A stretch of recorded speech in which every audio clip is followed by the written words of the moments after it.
المتقين. وقال رسول الله صلى الله عليه وسلم: من جاءه الموت وهو يطلب العلم ليحيي به الإسلام فبينه وبين النبيين درجة واحدة في الجنة، أو كما قال النبي عليه الصلاة والسلام.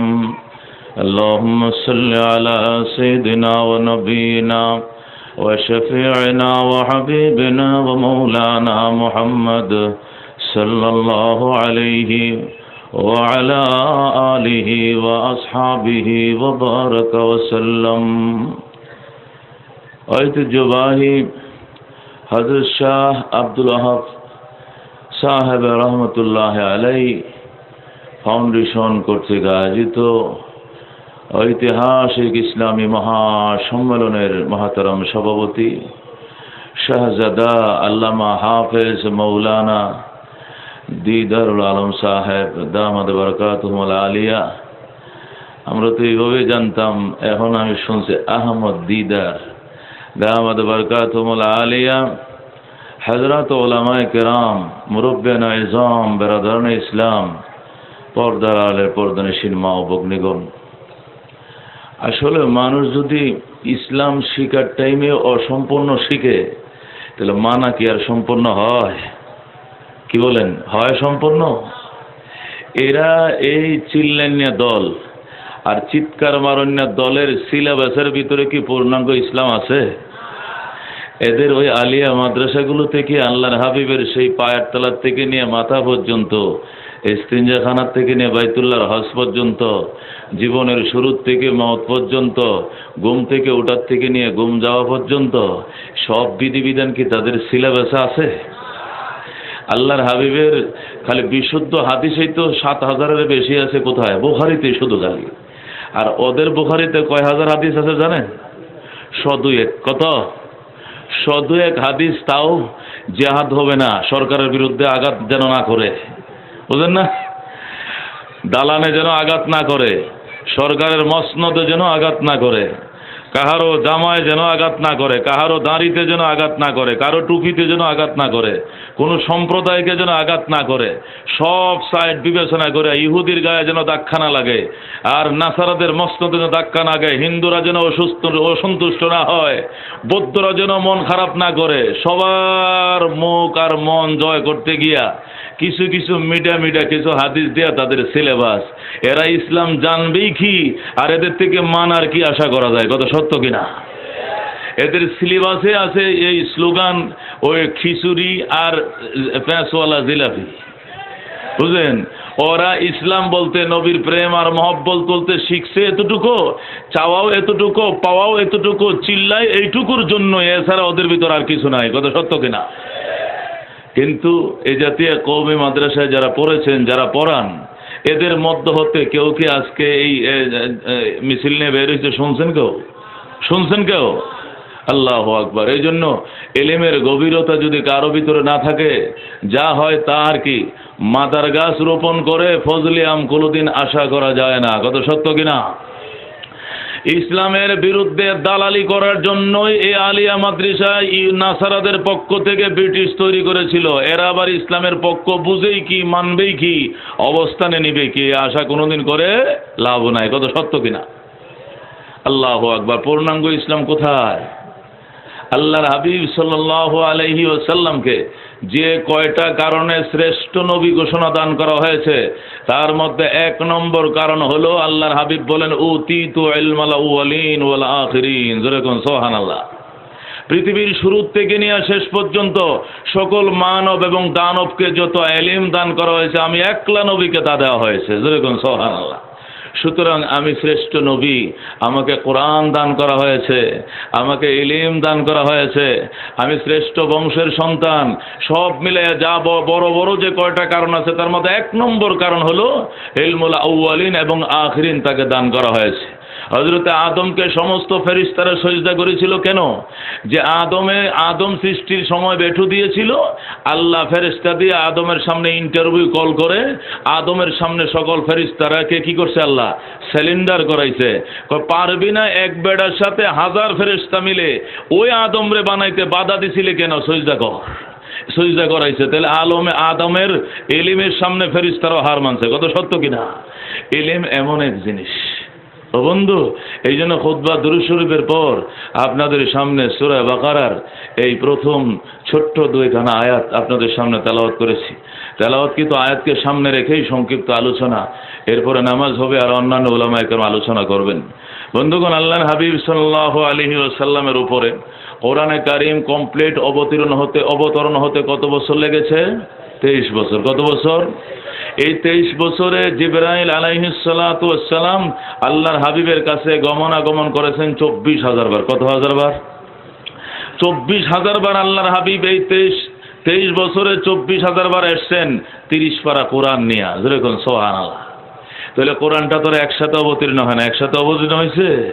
আল্লাহর হাবিবের অভ্যাস ছিল সারা রাত ধরে যে আয়াতগুলো অবতীর্ণ হতো সেগুলো ফজরের পরে সাহাবায়ে কেরামকে শোনাইতেন। আমার সাহাবায়ে কেরাম আজকে গত রাত্রে এই কয়টা আয়াত অবতীর্ণ হয়েছে, যারা মুখস্থ করার করে নাও, যারা লেখার লিখে নাও, যারা লিখতে পারো লিখে নাও।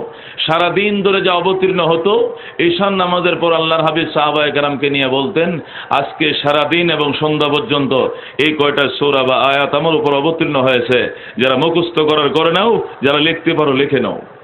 এমনই ধারাবাহিকতায় হঠাৎ এই আয়াত নাজিল হয়ে গেল, আলিফ লাম মিম। যেরকম সুবহানাল্লাহ। এক সাহাবী দাঁড়ায় কয়, ইয়া রাসূলুল্লাহ, ইয়া হাবিবাল্লাহ, আপনার ভাষা আরবি, আমাদের ভাষাও আরবি, কোরআনের ভাষাও আরবি, ফলে যে কোনো আয়াত আপনার উপর অবতীর্ণ হলে আমাদেরকে শুধু তেলাওয়াত করে শুনিয়ে দিলে যথেষ্ট হয়, তার কোনো অনুবাদ আমাদেরকে বুঝিয়ে দিতে হয় না, কারণ আমাদের মাতৃভাষাও কোরআনের ভাষা। সুবহানাল্লাহ। আমাদের যে ভাষা কোরআনেরও সেই ভাষা, আমাদের ভাষা অনুযায়ী আল্লাহ কোরআন নাযিল করেছেন। সুতরাং কোনো আয়াতের ব্যাখ্যা আমাদেরকে বুঝিয়ে দিতে হয় না, তেলাওয়াত করে শোনাইলে আমরা অনুবাদ তরজমা বুঝে ফেলি। কিন্তু দুঃখজনক হলেও সত্য, আজকে এমন এক আয়াত আমাদের সামনে আপনি তেলাওয়াত করে শোনাইলেন যে আয়াতের অর্থ তো কোনোভাবে বুঝতে পারতেছি না। আল্লাহর হাবিব বলেন, সাহাবায়ে কেরাম কোন আয়াতের অর্থ বুঝো না? হুজুর, আলিফ লাম মিম এই 3টা অক্ষর দিয়ে যে আয়াত তৈরি করা হলো, এই আয়াতের ব্যাখ্যা তো আমরা বুঝি না। আল্লাহর হাবিব বলেন, আল্লাহর নাযিল করা সব আয়াতের ব্যাখ্যা তুমি বুঝবা এটা কোনো জরুরি না, বরং তোমাকে মাঝে মাঝে সিলিন্ডার করতে হবে। তুমি এই আয়াত তেলাওয়াত করে বলবা, আল্লাহু আ'লামু বিমুরাদিহি বিহি, আমার আল্লাহ ভালো জানেন তিনি কি বুঝাইতে চেয়েছেন। আল্লাহ তুমি বুঝো, আমরা বুঝি না। সিলিন্ডার করবা, যালিকাল কিতাব থেকে অনুবাদ করবা, আর এটার অনুবাদের দরকার নাই। কারণ আল্লাহর সব বিধান যদি তুমি বুঝে ফেলো আর তোমার সব কথা তো আল্লাহ বুঝে নেই, তাহলে তুমি আর আল্লাহর মধ্যে কি কোনো পার্থক্য থাকবে? থাকবে কোনো? আল্লাহ তো ওই সত্তাকে বলে যার অনেক কাজেই বান্দা বুঝে না, আর বলে আল্লাহ তুমি বুঝো আমি বুঝি না। আল্লামা ইকবাল বলেন, जो समझ में आ गई ও खुदा क्यों कर हुई, যা বুঝে চলে আসে সে আবার খুদা কেমনে হয়? খুদা তো এমন মহান সত্তাকে বলা হয় যার অনেক কিছুই বান্দা বুঝবে না, আর সিলিন্ডার করবে, হার মানবে, আর বলবে আল্লাহ তুমি বুঝো আমি বুঝি না। যেরকম সুবহানাল্লাহ। সুতরাং তোমাকে হার মানতে হবে, তুমি সব বুঝবে এটা জরুরি না। নাস্তিক কয়, যা বুঝবো না, যা দেখবো না, মানবো না। নাস্তিক গাছের নিচে বৈশা, বট গাছের নিচে বৈশা বলে, আল্লাহ তোমারে বুঝি না তো এই কারণেই, দেখো এই বিশাল বড় বট গাছ আর ফলগুলো ছোট ছোট, এই গাছের সাথে কি ফল ম্যাচিং হলো? এটা কি বানাইলে তুমি? কদু গাছ আঙ্গুলের মতো চিকন চিকন, এত বড় বড় কদু ধরে, এই গাছের সাথে কি ফল ম্যাচিং হয়েছে? আল্লাহ কয়, বুঝাইতেছি রে বুদ্ধিজীবী বয়, বয় ও সান্দি সুলা বয়, মাতা বুদ্ধি বিক্রি করতে করতে, ইহুদি নাসারাদের দালালি করতে করতে নাস্তিকদের মাথার সোল নাই। কথা সত্য কিনা? আল্লাহ কো, ও সান্দি সুলা ব, তোরে আমি বুঝাইতেছি। একটু পরে আল্লাহ তুফান দিছে, ঠাস করে একবারে সান্দির তাল্লার মাঝখানে পড়ছে বট একটা। আল্লাহ মাবুদ তুমি বাঁচাইছো আমারে, তোমারটাই ঠিক ছিল, আমার চিন্তা ভাবনা ভুল ছিল। আজকে গাছের সাথে মেশিং করে যদি ফল বানাইতে এত বড় বড় করে, তাহলে পাবলিকে আমার আর খুঁজে পাইতো না, পাবলিকের কবর দেওয়ার আগে আমি নিজেই কবর ঢুকে পড়তাম। সুতরাং আল্লাহ, কদু গাছে কদু ঠিক আছে, কারণ কদু গাছের নিচে কেউ বিশ্রাম করতে যায় না, মানুষ বিশ্রাম করে কুড়ি গাছের তলে আর বট গাছের তলে। এই গাছগুলোর ফল ছোট হওয়াটাই উপযোগী, সুতরাং তোমারটাই ঠিক আমারটা ঠিক না। যেরকম সোহান ও বন্ধু, এরা আল্লাহু আকবার, কপালে হেদায়েত থাকলে মাঝে মাঝে সিলিন্ডার করে, আর কত আছে সিলিন্ডার করে না।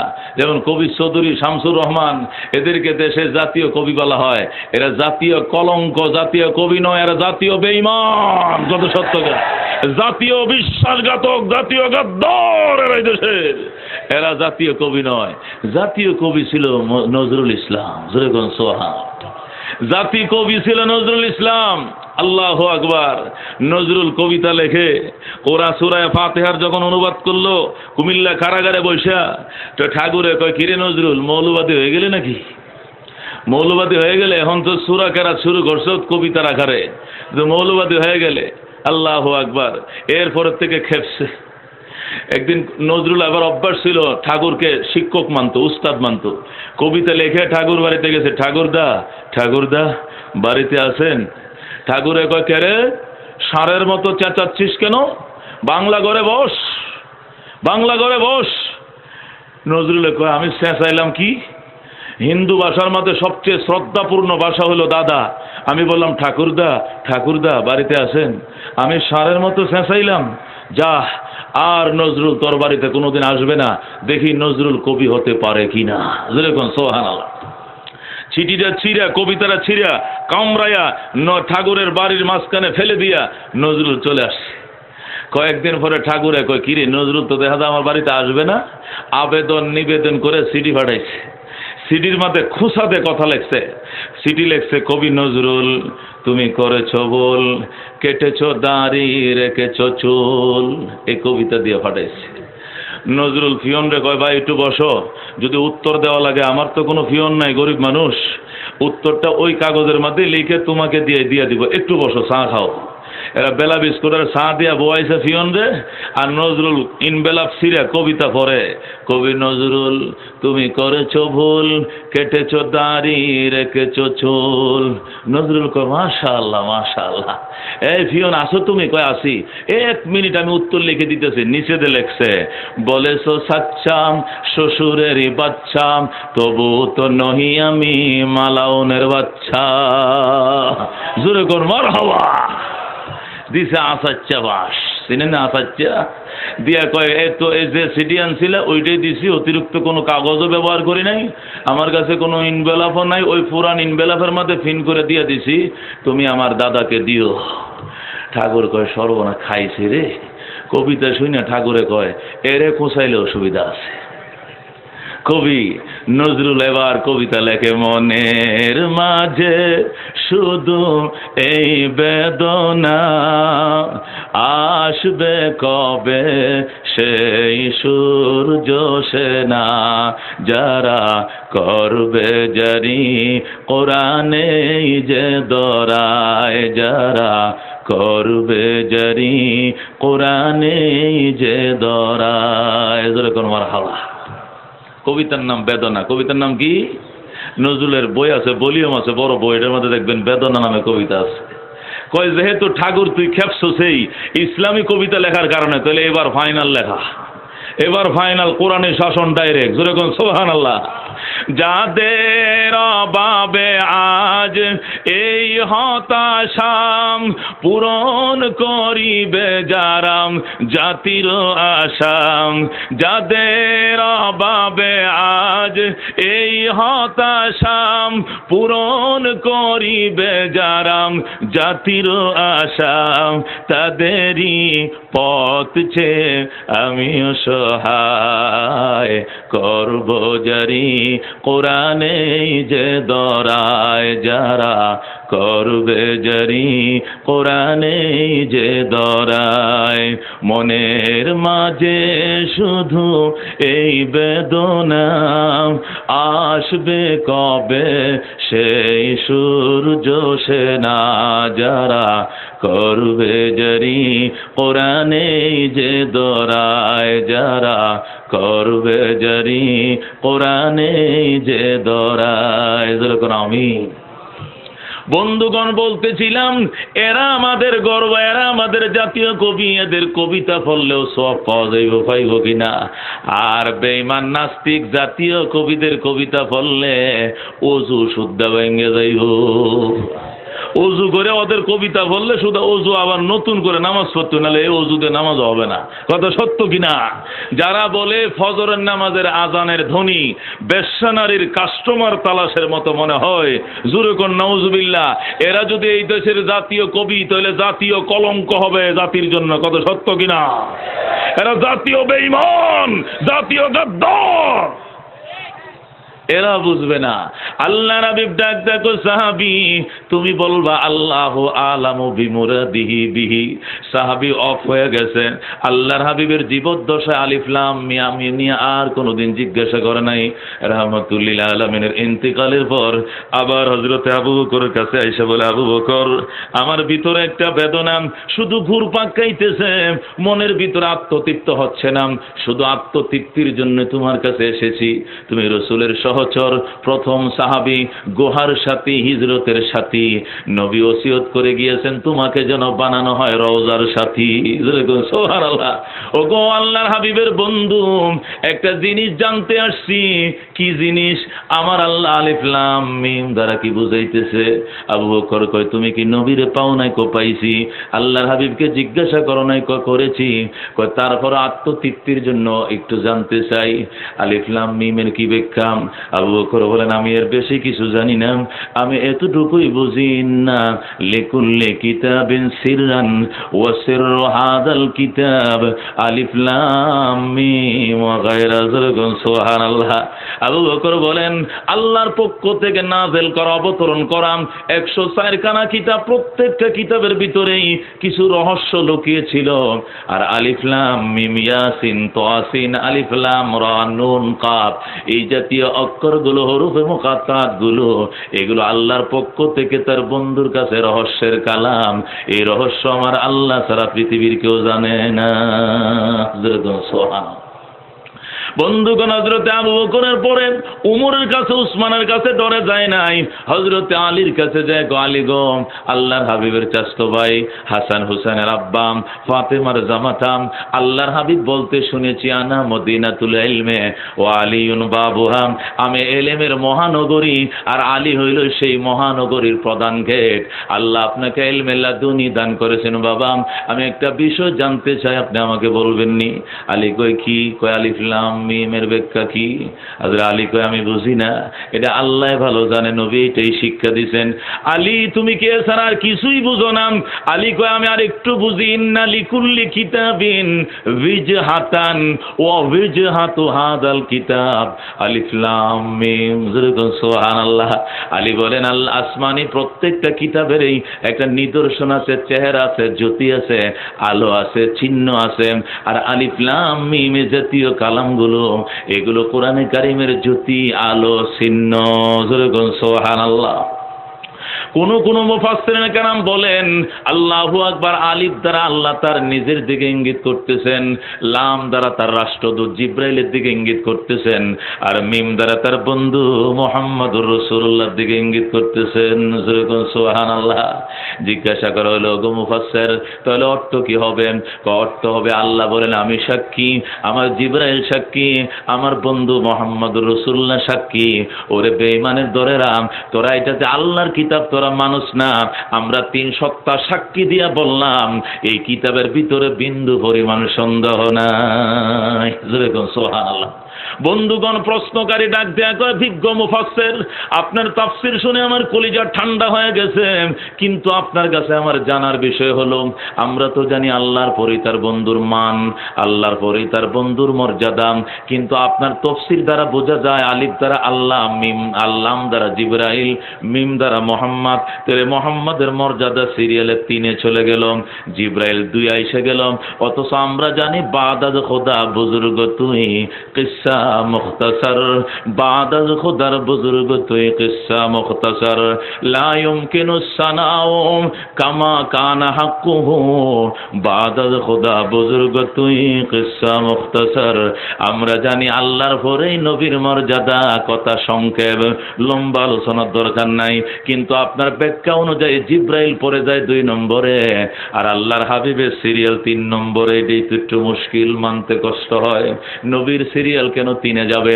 মুফাসসির ডাক দেয়া কয় না, নবী আলাইহিস সালামের সিরিয়াল 2 নম্বর, জিব্রাইলের মর্যাদা 3 নম্বর।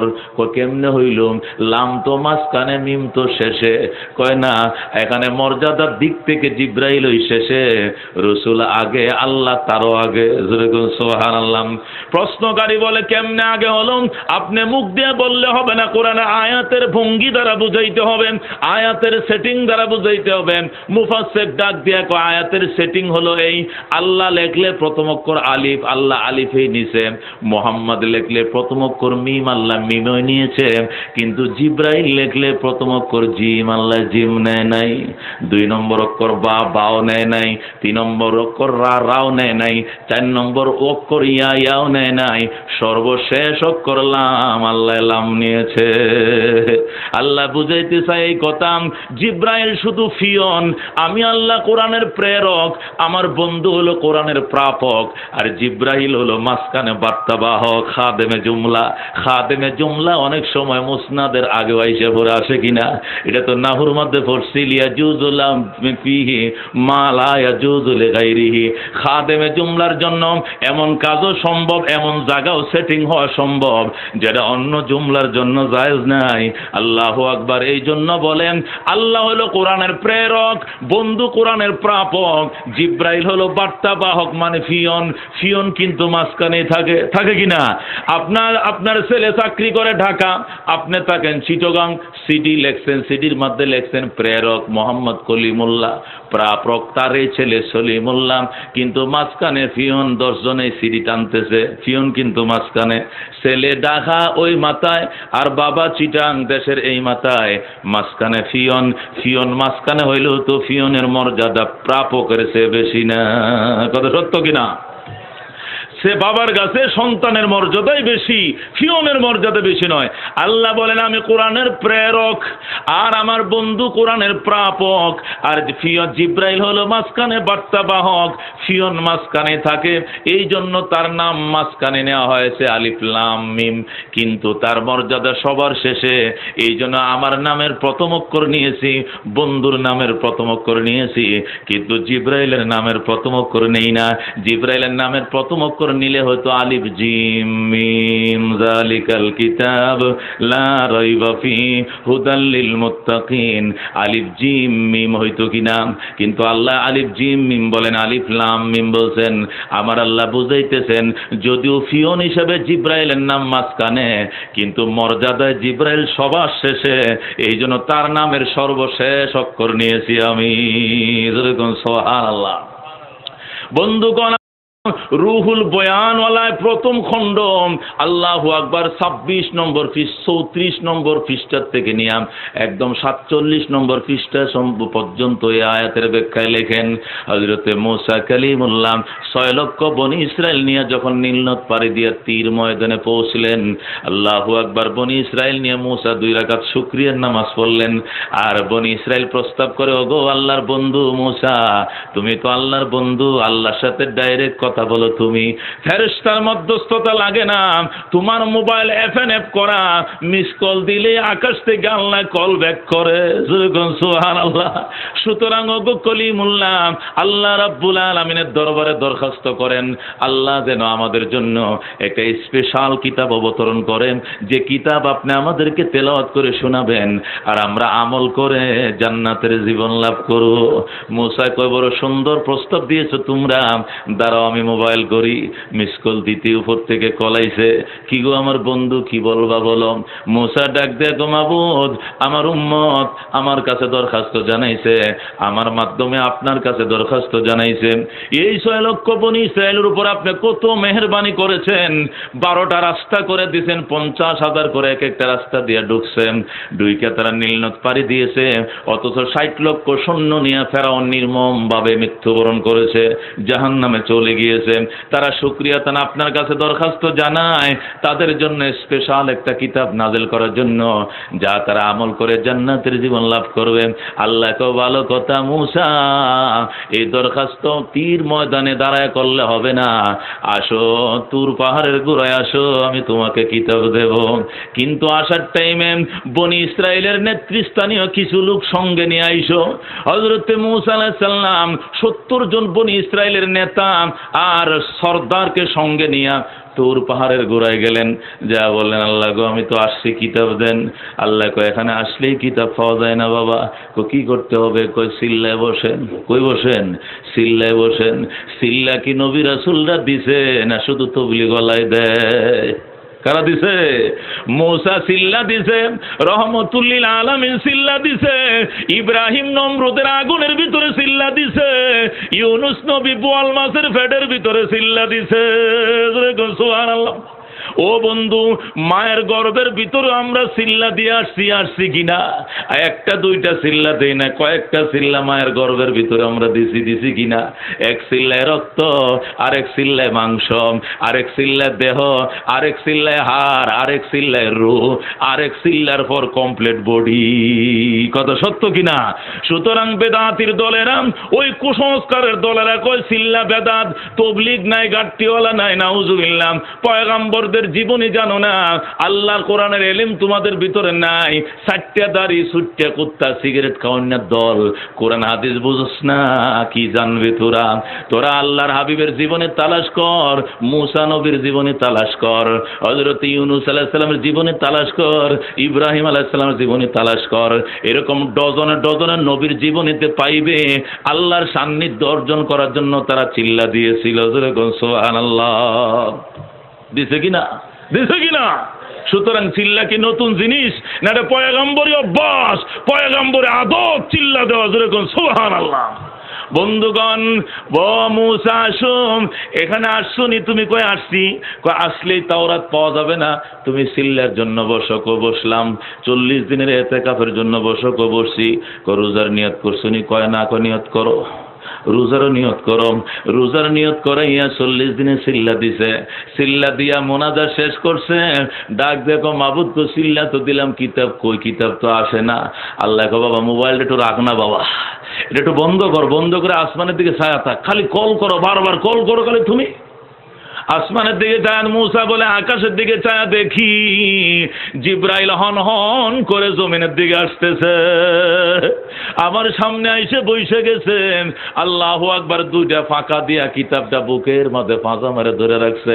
আর ডাক দেখো, দরুন গো আল্লাহর কালিম, আপনি দরুন, আল্লাহ তাওরাত শরীফ আমার দিয়ে আপনার জন্য পাঠাইছে। মুসা আলাইহিস সালাম বুকের মধ্যে ধরছে, জিব্রাইল যেমনে বুকে ধরছে, মুসাও বুকে। কারণ এটা ওহির বাণী। ওহির বাণী, এটা উঁচু জায়গায় রাখা লাগে, বুকের সাথে সিনার সাথে বাজায় রাখা লাগে। এটা কোনো বাংলা বই পুস্তক না, এটা যেখানে সেখানে রাখা যায়। কত সত্য কিনা?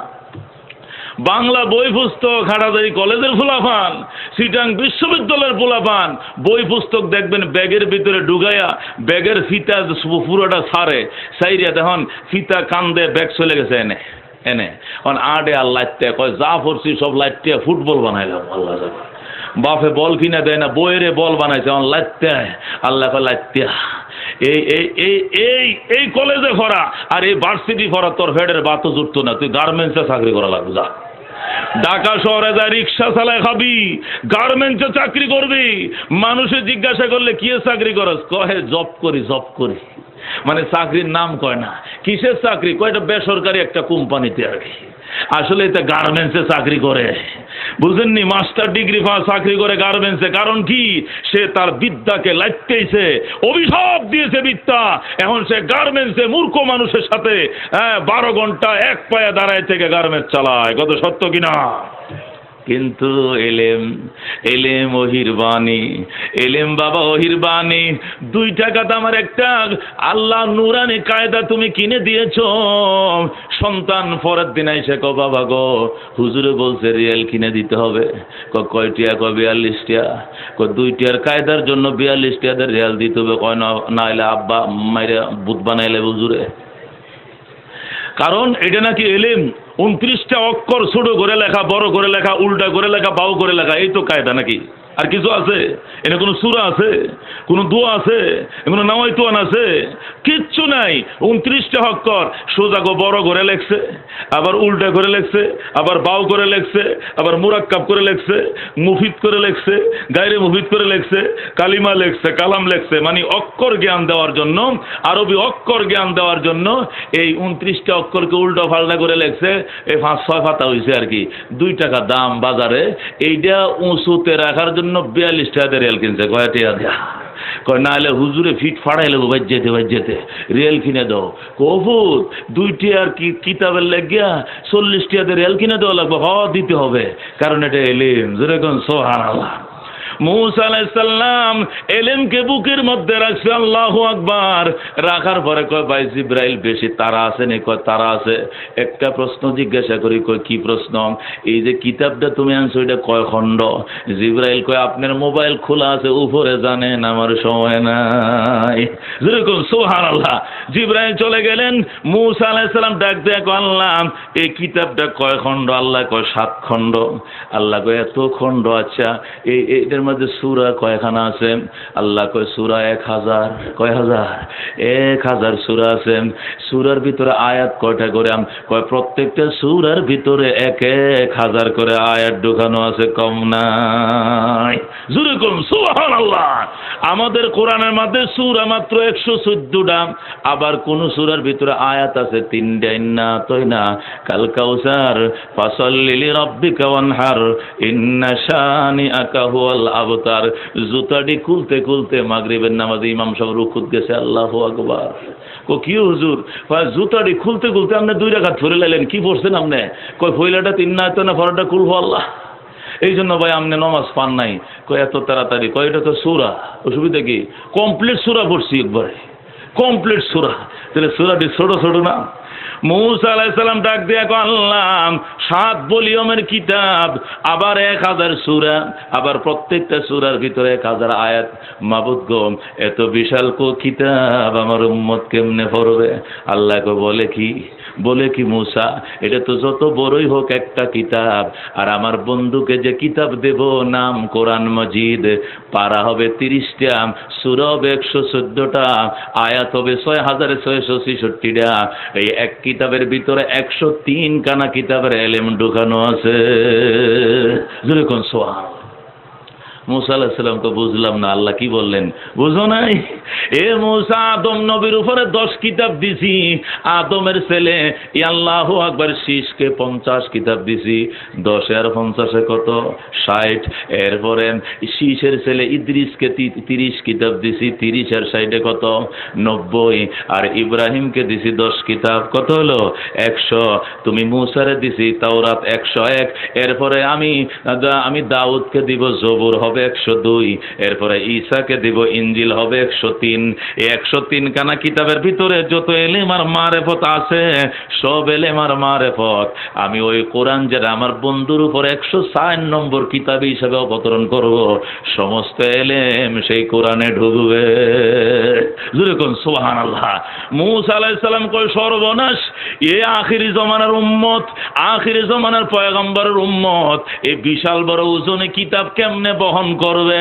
আল্লাহ কয় আমি সঙ্গে সঙ্গে ঘোষণা দিয়ে দিব, ওয়ালাকাদ ইয়াসসারনাল কুরআনাম লিযিকরি ফাহাল মিন মুদ্দাকির। আমি মুখস্থ করার জন্য আসান করে দিব। আসনি মুখস্থকারী আমার আহ্বান শুনে আমার বন্ধুর হাজার হাজার লাখ লাখ উম্মত অল্প বয়সে পুরা কোরআন সিনার ভিতরে নিয়ে নিবে। যেরকম সুবহানাল্লাহ। তাওরাতের নাজেলের টাইমে, তাওরাতের জমানায় 1 ডজন তাওরাতের হাফেজ খুঁজে পাওয়া যায় নাই। আর 1500 বছর আগে কোরআন চলে গিয়েছে। এখনো আমাদের গণনা মতে বাংলাদেশেই শুধু 4.5 লক্ষ কোরআনের হাফেজ আছে। যেরকম সুবহানাল্লাহ। কয় লক্ষ? তামাম ওয়ার্ল্ডে নয়, শুধু বাংলাদেশে ফোনে 4 লাখ কোরআনের হাফেজ আছে, তামাম ওয়ার্ল্ডের মিনাইলে মিনিমাম 10 লক্ষ কোরআনের হাফেজ আছে, যেরকম সুবহানাল্লাহ। আর তাওরাত নুজুলের জমানায় যখন তাওরাত অবতরণ হয়েছিল তখনও ডজন খানিক কোরআনের তাওরাতের হাফেজ, ইনজিলের হাফেজ পাওয়া কি হইতো, মুশকিল হতো। আল্লাহ ডাক দেখো, বন্ধু মুসা তুমি নার্ভাস হয়ে গেলা কেন? নার্ভাস হওয়ার কি আছে? আমার বন্ধুর কিতাবের ভিতরে 104 খানা কিতাবের এলেম ঢোকানো থাকবে। এই জন্য কোন কোন মুফাসসির কেরাম লেখেন, রমজান মাসে যখন খতমে তারাবি হয়, নামাজের মধ্যে দাঁড়াইয়া যখন কোরআন খতম শোনো রে মুসলমান, খতমে তারাবি পড়ে সূরা তারাবি পড়িও না, কারণ আল্লাহর কোরআন খতম দিলে আল্লাহর 104 খানা কিতাবের খতমের সওয়াব পাওয়া যায়। জোরে কোন সুবহানাল্লাহ। এটা জমহুরের মত না হইলেও কোন কোন উলামায়ে কেরাম এই কথা বলেছেন, যেহেতু আল্লাহর কোরআনের ভিতরে সমস্ত কিতাবের এলেম ঢুকানো আছে, সুতরাং আল্লাহর কোরআন যদি কেউ খতমে তারাবিতে পড়ে রমজান মাসে, তাহলে 104 খানা কিতাব পড়ার সওয়াবই পাইবে। এবং তিনি বলেন, আল্লাহর হাবিব যে বলেছেন, উতিতু ইলমাল আউয়ালিন ওয়াল আখিরিন, পৃথিবীর শুরু থেকে নিয়ে শেষ পর্যন্ত সকল মানবের এলেম আমাকে দেওয়া হয়েছে। রাসূল এই দৃষ্টিকোণ থেকে বলেছেন, যেহেতু আমার কিতাবের ভিতরে সমস্ত কিতাবের এলেম ঢুকানো, সুতরাং সমস্ত মানবের এলেম আল্লাহ আমাকে দিয়েছেন। যেরকম সুবহানাল্লাহ। এটা তাদের দলিল। বন্ধুগণ, মুসা আলাইহিস সালাম রে আল্লাহ ডাক দেখো, মুসা শুধু তাই নয়, মুসা শুনো, 103 খানা কিতাবের এলেম কোরআন শরীফের ভিতরে ঢুকাইছি, আর পুরা কোরআনের কারিমের এলেম সূরা ফাতিহার ভিতরে ঢুকাইছি, আর সূরা ফাতিহার এলেম বিসমিল্লাহর 7 অক্ষরে ঢুকাইছি, আর বিসমিল্লাহর এলেম আমি আলিফের ভিতরে ঢুকাইছি, আর ওই আলিফ দিয়ে আমি ওই কোরআনে কারিমের সবচেয়ে বড় সূরা সূরা বাকারা, ওই আলিফ দিয়ে আমি আরম্ভ করব, আর বলবো আলিফ লাম মিম যালিকাল কিতাব লা রাইবা ফি হুদাল লিল মুত্তাকিন। যেরকম সুবহানাল্লাহ। ও মুসলমান, এবার তালাশ করো আলিফের ভিতরে কি আছে। নবী আমার ডাক দিয়া বলেন, শোনো ও আমার উম্মতেরা, ওই আলিফ বা তাসা পড়ার জন্য যদি তোমার সন্তান ঘর থেকে বের হয়, ও দুনিয়ার মুসলমান, গুমরাহি দুনিয়াতে ছড়াইতেছে কেন? ওহির এলেম থেকে আমরা বঞ্চিত, কোরআনের এলেম আমাদের কাছে নাই। যাদের ভিতরে কোরআনের এলেম ঢুকছে এরা কোনোদিন গুমরা হবে না, এরা কোনোদিন বেদাতি হবে না, এরা কোনোদিন কবর পূজা মাজার পূজারি হবে না। কথা সত্য কিনা? এই জন্য আল্লাহ নবী বলেন, আলিফ বা তাসা পড়ার জন্য আমার সন্তান যখন ঘর থেকে বের হবে, ঘরে ফিরে আসার আগ পর্যন্ত সে যদি মারা যায়, আমি নবী বললাম সে শহীদ বিনা হিসেবে জান্নাতি। আল্লাহর তৈরি সমস্ত সৃষ্ট জীব, ও তালেবুল ইলমরা শোনো, আল্লাহর তৈরি সমস্ত সৃষ্ট জীব তোমার জন্য দোয়া করে, আমার জন্য দোয়া করেন। হযরতে আল্লাহু আকবার আল্লাহ নবী বলেন, এমন কি গর্তের পিপিলিকার থেকে নিয়া সমুদ্রের মাছ পর্যন্ত দোয়া করে তোমার নাজাতের জন্য, তোমার কবুলিয়তের জন্য, দ্বীনি এলেম তোমার জন্য আসান হওয়ার জন্য দোয়া করে। সুবহানাল্লাহ। আমরা যখন হাটাদারিতে পড়তাম, নাসাই শরীফ পড়াইতেন হযরত মোহতামিম শাহ হুজুর দামাত বরকাতুহুল আলিয়া, তা আমার সাথে কিন্তু সব উস্তাদের সাথে একটা অন্যরকম সম্পর্ক ছিল। এমন কথা, শেখ শাহ হুজুরের রাগ উঠলে মাদ্রাসার উস্তাদরা ওনার সামনে যেত না। এই যে আমারও আরেক উস্তাদ বসা আল্লামা দিদার সাহেব, সেই শাহজাদা বাগের বাচ্চার বাগ, এই দিদার সাহেব পর্যন্ত হযরত বেদার শাহ হুজুর রহমতুল্লাহ আলাই ছাড়া আর কেউ শেখ সাহেবের সামনে যেত না, ডরে। এই শেখ সাহেবের সামনে আমি যাইতাম, হুজুরে কইতো, খতিব সাহেব আইসো না, তুমি বাদে আর কে হইলে আজ দিয়া খবর আসলে দিয়া। আমি এক বাড়ি সানা বুট লয়ে গেছি, হুজুর হাত দিয়ে লয়ে আইছি, কিতাব লয়ে যাও গন্ট হইব। আগে কইছে আজে হরাইতেন ন ফরাইতই না কসম।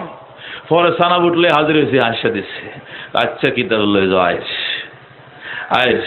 আল্লাহু আকবার, কি শাহী তবিয়ত।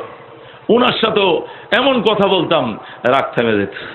একদিন হুজুরে জিজ্ঞাসা, হুজুর আপনার বেতন কত? আপনি যে হাটাদারি মাদ্রাসা আরবি বিশ্ববিদ্যালয়ের চ্যান্সেলর, আপনি চ্যান্সেলরের বেতন কত? শেতানি, তুই কিনলে জানি, তুই জানার দরকার কি? আমি কন্যা হুজুর, ওই তারা হইতে আয় গণি না কোনোদিন, এই মাস্টার রফিক সাহেব তারা হইতে আমি হইতে না। কন্যা হুজুর আপনি কি গণেন না? বাসায় যায় কয় ন গণি। আমি কন্যা হুজুর, মাস্টার ঐশ্বরে জিজ্ঞেস, আমি যদি মাস্টার ওই সব বলে কালকে কিন্তু আপনারা আবার জিগামু, কারণ এটার পিছনে আমার একটা প্রশ্ন আছে, কয় জিজ্ঞেস যা মাস্টার অফিসারে জিগেলাম ৬,২০০ টাকা কত, পরের দিন আঘাত জিগেলাম হুজুর আপনি ৬,২০০ টাকা চলেন কেমনে, বেড়া ইন্ত্র না বুঝোস, সকাল থেকে সন্ধ্যা পর্যন্ত ঘুম যাওয়ার আগ পর্যন্ত যতটা মুমিন মুসলমানের সাথে দেখা হয়, এমনকি হিন্দুর সাথে দেখা হইলেও আসসালামু আলাইকুম রহমতুল্লাহ, আসসালামু আলাইকুম রহমতুল্লাহ, আসসালাম রহমতুল্লাহ, এই যে দোয়া করে এর অর্থ বুঝোস তোরা? না, আসসালামু আলাইকুম রহমতুল্লাহ এর অর্থ দি আল্লাহ অনের ওরে পরিপূর্ণ রহমত নাজেল করুক, আল্লাহ অনেরা বাতে কষ্ট নদুক, খরে কষ্ট নদুক, ইজ্জতে কষ্ট নদুক, বাসা ভাড়া বাকি নতাক, কারেন্ট বিল বাকি নতাক, কুয়াশার লেহাপড়ার খরচা কষ্ট নোক, মানে যত ধরনের শান্তি হইতে পারে এর ভিতরে কি কোনো কয়েদ আছে যে খালি এক শান্তির কথা না? তো সব ধরনের শান্তির জন্য সারা দিন ১,০০০ মানুষ আমার লাগে দোয়া করছে আসসালামু আলাইকুম রহমতুল্লাহ, এই শেতান উগ্র দোয়া কি কবুল নয়? আমি হয়তো তুই এত আনলে এত টেনশন কিনলে করস, আমি কেন চলি? বুঝতে পারছেন ঘটনা? বুঝতে পারছেন ঘটনা? আল্লাহু আকবার। এ বন্ধু, আল্লাহর হাবিব বলেন এমন কোন সৃষ্ট জীব নাই ওই তালিবুল ইলমের জন্য, ইলম আহরণকারী অন্বেষণকারীর জন্য মুনাজাত করে না, দোয়া করে না। নবী দৃষ্টান্ত দিয়া বলেন এমনকি গর্তের পিপিলিকার থেকে নিয়া সমুদ্রের মাছ পর্যন্ত তার জন্য কান্দে। যেরকম সুবহানাল্লাহ। বন্ধুগণ, তাফসীরে রুহুল বয়ানের মধ্যে লেখেন হযরতে জুনায়েদ বাগদাদী রহমাতুল্লাহ আলাইহি বলেন, আমি একদিন আমার পীর সাহেব হুজুর হযরতে সাররে শক্তির দরবারে বসাম, হঠাৎ করে দেখি একজন মাওলানা সাহেব পাগড়ি বাঁধা মাথায়, বিরাট বড় জুব্বা পরাম, হুজুরের সামনে আইসে বসছে, সাররে শক্তির দরবারে বসছে, আইসে শুধু হাউমাউ করে কান্দে। আমি বললাম হুজুর এই মানুষটা আপনার দরবারে কান্দে কেন, জিজ্ঞাসা করুন। আল্লাহু আকবার। সাররে শক্তি কই কিরে ভাই আপনি কান্দেন কেন? আল্লাহু আকবার। লোকটাকে হুজুর আমি ওই বাগদাদের তিজলা নদীর পারে একটা হিফজখানায় পড়াই, আমি প্রধান হাফেজ, আমি আবার আলেম প্রধান হাফেজ, আমি হিফজখানা খুলছি তিজলা নদীর পারে। তিজলা এটা বাগদাদ শহরের কিনারে একটা নদীর নাম, যেরকম ঢাকা শহরের কিনারে তুরাগ নদী আছে না, টঙ্গী ইস্তেমা হয়, বাগদাদের কিনার দিয়েও নদী গেছে গেছে, এর নাম দিজলা নদী। আল্লাহু আকবার। ডাক দেখ হুজুর দিজলা নদীর মধ্যে নদীর কিনারে একটা মাদ্রাসা আমি পড়াই। আল্লাহু আকবার। তে পড়াও ভালো কথা, তুমি কান্দো কেন? তুমি কাঁদবা কেন? তুমি খুশিতে হাসবা? হুজুর কান্দি একটা মুসিবতে পড়ছি। কি মুসিবত? আমার মাদ্রাসায় একটা এতিম ছেলে পড়ে, একটা এতিম ছেলে, তার বাবা নাই, মা আছে, মার একমাত্র সন্তান আমার মাদ্রাসায় পড়ে। 5 ওয়াক্ত হুজুর পানি ছেলেটা আমার জন্য এনে দেয় প্রতিদিনের মতো। আজকে সকালবেলা যখন ফজরের আজান দিয়েছে, ও বদনা নিয়ে দৌড় দিছে নদীর থেকে পানি আনবে। নদীতে ছিল জোয়ার, আমাবস্যার অন্ধকার, আবার কুয়াশা পড়ছে। ছেলেটা আন্দাজ করতে পারে নাই, বদনা নিয়ে দৌড় দিছে নদীর কিনারে, যায় উল্টা খায়া পড়ে গেছে নদীতে। বদনাটা নদীর কিনারে পড়ে রয়েছে, ছেলেটা কিন্তু আর খবর নাই। পানি নিয়ে আসে না, কোনো সন্ধান নাই। বিকল্প ব্যবস্থায় ওযু করে নামাজ পড়লাম। নামাজের পরে আমি নিচে গেলাম, যা দেখি বদনা নদীর ঘাটে পড়া, কিন্তু একটা স্লিপ খাওয়ার দাগ দেখা যায়, পিছলা খাওয়ার বিড়বিচ্ছে একটা দাগ দেখা যায়। আমি চিন্তা করলাম ছেলেটা পিছলা খায় পড়ে গেছে, আর উঠতে পারে নাই, সাঁতার জানে না, ছেলেটা মারা গেছে। হুজুর এখন যে ছেলেটা মারা গেল, তার মায়েরা আমি কি জবাব দিব? ওই ডরে আমি কাঁদতেছি। সাররে শক্তি কয় আমার দরবারে কানলে তো লাভ নাই, আমি তোর মুর্দারে জিন্দা করতে পারি না, আমি কি এই ছেলেকে জিন্দা করতে পারবো না, আমার দরবারে কেন কান্দো? ওলিরা কি মুর্দারে জিন্দা করতে পারে? আমগো দেশের কিছু বন্ডরা পারে, আমগো কিছু বন্ড কি পারে? জোরে কর নাউজুবিল্লাহ। হায়াত মওতের মালিক কে? কে?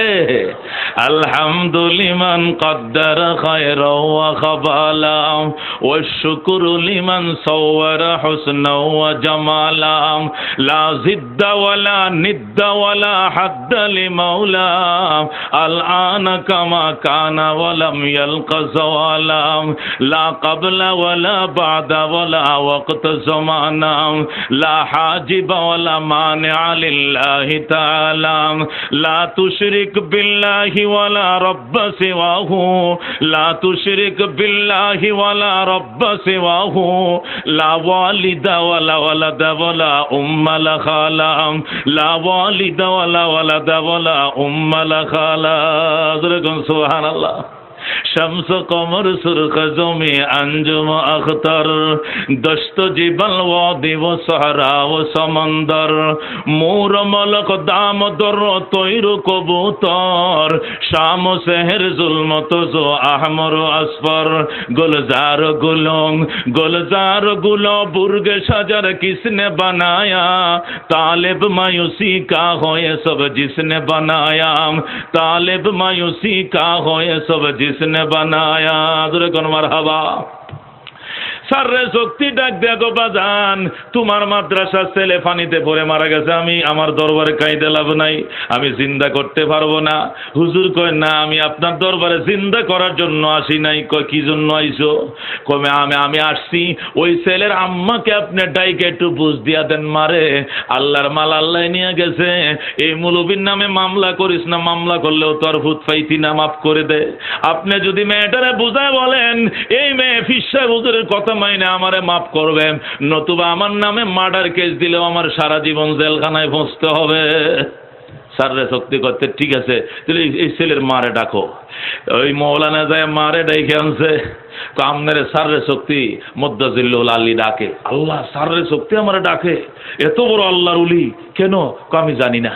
আপনি আসেন, মহিলা বুরকা টুরকা পরে হাত মোজা পাও মোজা পরে আইসে সালাম দে, হুজুর আসসালামু আলাইকুম। কেন ডাকলেন? মাগো ডাকছি যে এই মৌলানা সাহেবরে তুমি চিনুনি? কয় চিনি তো। উনি কে? কয় আমার হুয়ার উস্তাদ, আমার ছেলের উস্তাদ। তোমার ছেলে আছে? কয় আছে তো। কয়জন? কয় একজন। কি করে? কয় হুজুরের মাদ্রাসায় পড়ে। একটাই ছেলে মাত্র? কয় হ্যাঁ। কোনো মেয়েটে নাই? কয় না। স্বামী আছে তোমার? কয় না।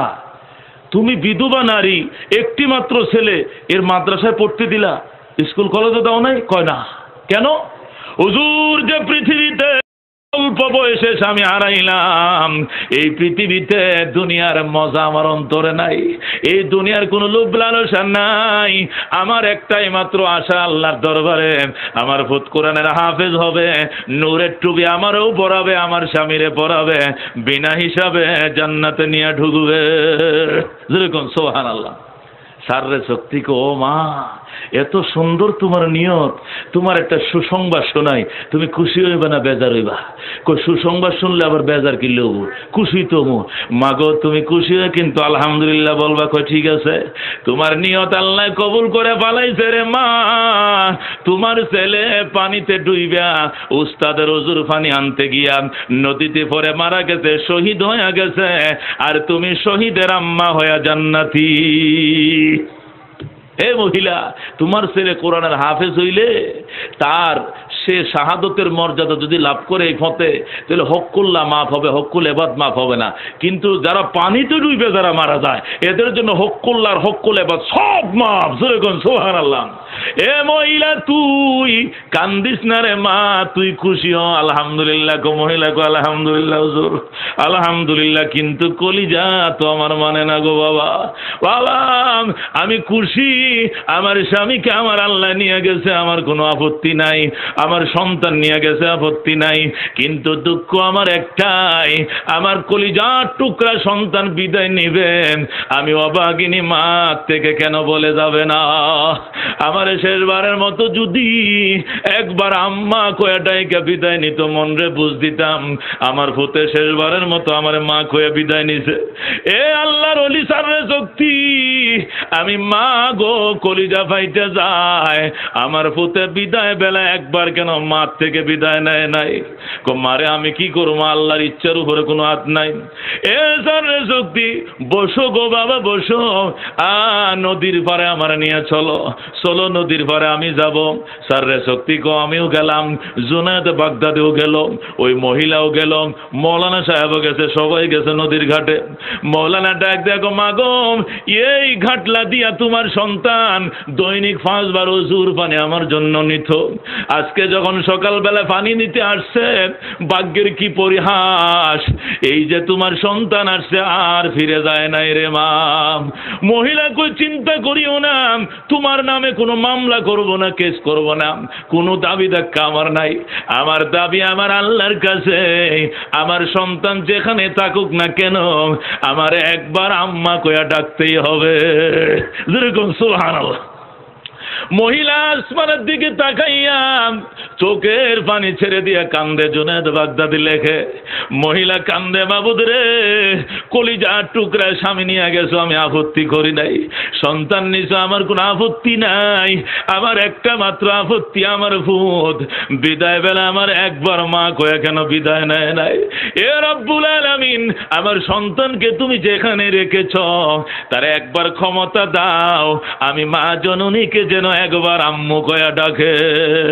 যেরকম সুবহানাল্লাহ।